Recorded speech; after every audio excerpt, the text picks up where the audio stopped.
नागावमध्ये सहारा plastic गोडाऊनला भीषण आग, कोट्यावधीचे साहित्य जळून खाक। हातकणंगले तालुक्यातील नागाव येथील संभाजीनगर परिसरातील सहारा प्लास्टिक स्क्रॅप या गोडाऊनला रविवारी भीषण आग लागली।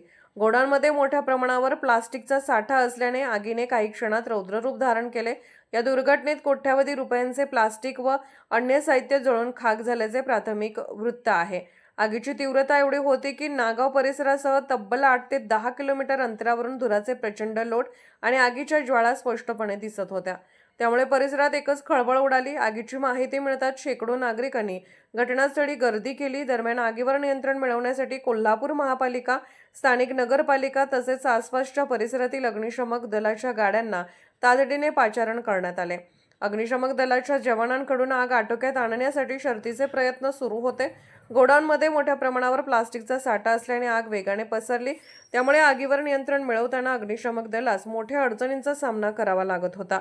सुदैवाने या घटनेत अद्याप कोणतीही जीवितहानी झाल्याचे वृत्त नाही, मात्र गोडाऊनमधील साहित्याचे मोठ्या प्रमाणात नुकसान झाले आहे। आगीचे नेमके कारण अद्याप स्पष्ट झालेले नसून अग्निशमक दलाची कारवाई पूर्ण झाल्यानंतरच नुकसानीचा नेमका अंदाज स्पष्ट होणार आहे। Bureau report SR News 24 Nagaon.